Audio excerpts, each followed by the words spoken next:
सोचिए, द्वितीय विश्व युद्ध का वो खौफनाक दौर और थर्ड रीच की वो काली सच्चाई। आज की 21वीं सदी की पीढ़ी उसे कैसे समझ रही है? नमस्कार। आज के इस विश्लेषणात्मक सेमिनार में हम इसी अहम विषय पर चर्चा करने वाले हैं। एक लघु वृत्तचित्र की तरह डिजाइन किए गए इस सेशन में हम ये जानने की कोशिश करेंगे कि इतिहास के इतने गंभीर और भारी भरकम पन्नों को आज के डिजिटल युग के छात्रों और इतिहास प्रेमियों के लिए कैसे अनुवादित या पेश किया जा रहा है। तो चलिए सीधे विषय में गोता लगाते हैं और देखते हैं कि ऐतिहासिक समझ का ये सफर कैसे विकसित हुआ है। आगे बढ़ने से पहले जरा इन आंकड़ों पर गौर करें। यूरोपीय युद्ध क्षेत्र में 1,93,00,000 से ज्यादा नागरिक और 2,87,00,000 सैनिक मारे गए। ये सिर्फ नंबर नहीं है, ये एक ऐसा रोंगटे खड़े कर देने वाला मानवीय मूल्य है जिसकी कल्पना करना भी मुश्किल है। और यहीं से हमारा सबसे बड़ा सवाल पैदा होता है, आधुनिक मीडिया इस कदर विशाल और दर्दनाक त्रासदी को इसके पूरे पैमाने के साथ आज की पीढ़ी के लिए कैसे सुरक्षित रख पाता है? इस सवाल का जवाब खोजने के लिए हमें थोड़ा पीछे जाना होगा। आइए युद्ध के बाद के उन शुरुआती टेलीविजन ब्रॉडकास्ट्स की बात करते हैं जिन्होंने इस इतिहास को सहेजने की एक मजबूत नींव रखी थी। अगर हम पुराने और नए तरीकों की तुलना करें तो एक बहुत बड़ा फर्क साफ नजर आता है। एक तरफ हमारे वो क्लासिक पारंपरिक ब्रॉडकास्ट हैं जिनकी कहानी धीमी गति से आगे बढ़ती थी, जो टॉप डाउन अप्रोच रखते थे और बड़े बड़े राजनेताओं या जनरल्स के साक्षात्कारों पर निर्भर होते थे। और दूसरी तरफ आज के आधुनिक डिजिटल क्रिएटर्स हैं। ये लोग बॉटम अप यानी जमीनी स्तर की अप्रोच अपनाते हैं। इनकी गति तेज होती है और इनका अंदाज बहुत ही संवादात्मक होता है, जो आज के दर्शकों को बांधे रखता है। लेकिन उन पुराने क्लासिक शोज की अहमियत को हम नकार नहीं सकते। रेडिट के एक यूजर ने क्या खूब कहा है कि अगर आपको इतिहास समझना है तो द वर्ल्ड एट वॉर से शुरुआत करें। क्यों? क्योंकि ये सीरीज उस वक्त बनी थी जब युद्ध के प्राथमिक स्रोत, उच्च पदस्थ अधिकारी और सर्वाइवर्स खुद अपनी कहानी बताने के लिए जीवित थे। उनकी डायरियां, उनकी गवाही, इन सब ने एक ऐसा एकेडमिक मानक तय कर दिया जिसकी बराबरी आज करना लगभग नामुमकिन है। खैर, समय के साथ चीजें बदलती हैं और सदी के अंत तक आते आते हमें ऐतिहासिक आख्यान में एक जबरदस्त सिनेमाई और सांस्कृतिक बदलाव देखने को मिला। इस विकास क्रम को देखिए। 1970 के दशक के वो धीमे ब्लैक एंड व्हाइट ब्रॉडकास्ट्स, फिर 2000 के दशक में वैश्विक स्ट्रीमिंग का दौर आया, जहां पुरानी फुटेज में रंग भर दिए गए और सीजीआई का इस्तेमाल होने लगा। और अब 2018 से हम रियल टाइम डिजिटल ट्रैकिंग के युग में जी रहे हैं। इस तकनीक ने पुरानी धूल भरी किताबों के इतिहास को निकालकर उसे हमारे सामने एक जीवंत और इमर्सिव अनुभव में बदल दिया है। इसे थोड़ा और गहराई से समझते हैं। आजकल अगर आप YouTube पर हिस्ट्रीवुड जैसे स्वतंत्र चैनल देखें तो वो हाई एनर्जी 3D एनिमेशन और किसी ब्लॉकबस्टर फिल्म जैसे संगीत का इस्तेमाल करते हैं। नेटफ्लिक्स या प्राइम वीडियो जैसे ग्लोबल प्लेटफॉर्म्स कलराइज्ड आर्काइव्स के साथ एक इमर्सिव लेकिन अकेडमिक संतुलन बनाते हैं। वहीं पारंपरिक ब्रॉडकास्ट आज भी फोरेंसिक और खोजी रवैये पे टिके हैं। ये अलग अलग सांस्कृतिक दृष्टिकोण हमें बताते हैं कि नई पीढ़ी को इतिहास से जोड़ने के कितने अलग अलग तरीके हो सकते हैं। इस नई 3D सिनेमाई शैली का सबसे बड़ा फायदा क्या है? लेबन्सराम जैसे भारी भरकम शब्द को ही ले लीजिए। इसका सीधा मतलब था जर्मन लोगों के लिए रहने की जगह बढ़ाना।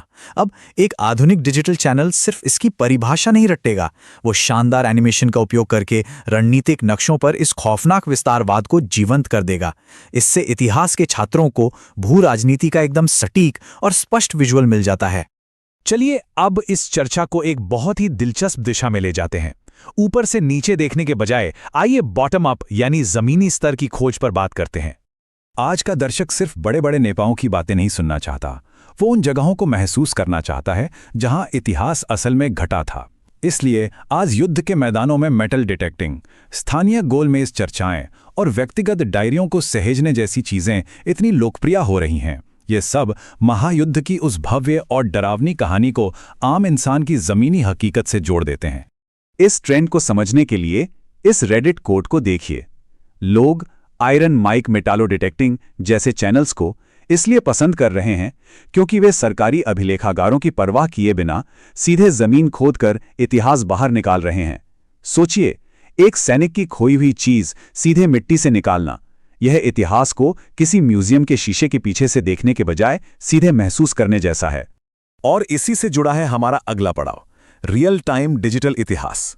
21वीं सदी के कुछ चैनल्स ने इतिहास पढ़ाने का एक ऐसा कठोर और कालानुक्रमिक तरीका खोजा है जो वाकई काबिल तारीफ है।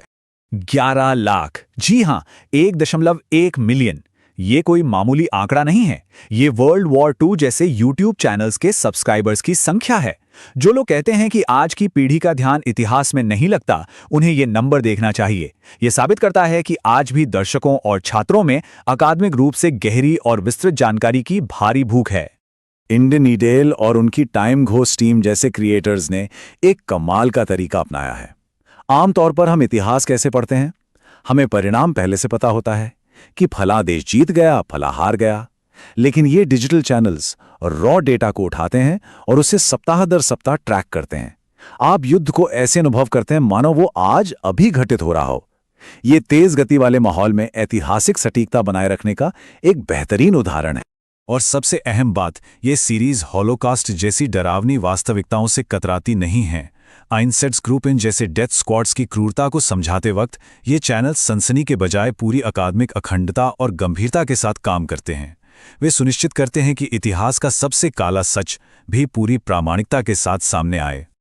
लेकिन यहां एक बड़ा सवाल खड़ा होता है, और यही हमारे इस सेमिनार का चरम है। क्या हम इतिहास सिखा रहे हैं या सिर्फ व्यूज के लिए सनसनी फैला रहे हैं? आइए अकादमिक कठोरता और टेलीविजन की दुनिया के इस टकराव को समझते हैं। अब जरा हंटिंग हिटलर जैसे टीवी शोज के इस डायलॉग को सुनिए। क्या हिटलर बच गया था? मतलब हर गंभीर इतिहासकार और एकेडमिक शोध इस बात पर एकमत है कि हिटलर की 1945 में मौत हो गई थी। लेकिन ये शो एक स्थापित तथ्य को रहस्य बनाकर एक थ्रिलर का रूप दे देते हैं। ये पारंपरिक ऐतिहासिक शोध नहीं है, ये विशुद्ध रूप से मनगढ़ंत और सनसनीखेज मनोरंजन है। तो सही तरीका क्या होना चाहिए? 21वीं सदी के शिक्षार्थियों के लिए एक अच्छा डिजिटल क्रिएटर 3 कदम उठाता है। पहले कच्चा डेटा या कलाकृतियां खोजता है, फिर अकादमिक सहमति से उसकी पुष्टि करता है और अंत में उसे आधुनिक प्लेटफॉर्म्स के हिसाब से विजुअली आकर्षक बनाता है। लेकिन ध्यान रहे, शिक्षा और इस तरह के सनसनीखेज मनोरंजन के बीच की रेखा बहुत पतली है और उसे पार करना बेहद आसान है। उदाहरण के लिए ब्लिट्जक्रेग यानी बिजली जैसी तेज सैन्य रणनीति को ले लें। एक अच्छा ऐतिहासिक शोध या म्यूजियम आपको इसकी बारीक रणनीति और इसके विनाशकारी प्रभाव समझाएगा, लेकिन एक सनसनीखेज टीवी शो वो बस इसे धमाकों और ब्लॉकबस्टर विजुअल्स के लिए इस्तेमाल करेगा। इससे इस खौफनाक रणनीति की असली ऐतिहासिक गंभीरता कहीं खो जाती है। कुल मिलाकर इस पूरी चर्चा का सार क्या है? चाहे आप क्लासिक ब्रॉडकास्ट देख रहे हों या कोई अत्याधुनिक 3D यूट्यूब वीडियो, मकसद एक ही होना चाहिए। टोटल वॉर या संपूर्ण युद्ध की उस भयानक कीमत और बुराई की सच्चाई को सटीक रूप से दिखाना। ये महज एक कहानी नहीं है, ये 20वीं सदी की वो सबसे बड़ी चेतावनी है जिसे भूलना हम अफोर्ड नहीं कर सकते। और इसी के साथ हमारा ये विश्लेषणात्मक सेमिनार अपने अंत तक पहुंचता है। जाते जाते मैं आप सभी इतिहास प्रेमियों के लिए एक विचारोत्तेजक सवाल छोड़ना चाहता हूं। जैसे जैसे हम द्वितीय विश्व युद्ध के उस कालखंड से दूर होते जा रहे हैं, क्या ये नई इमर्सिव डिजिटल मीडिया हमें इतिहास के उस असली अभिलेखीय सत्य के करीब ले जाएगी, या फिर मनोरंजन की इस अंधी दौड़ में हम कहीं सच्चाई को ही तो नहीं मोड़ रहे हैं? इस पर विचार जरूर कीजिएगा। आज के लिए बस इतना ही।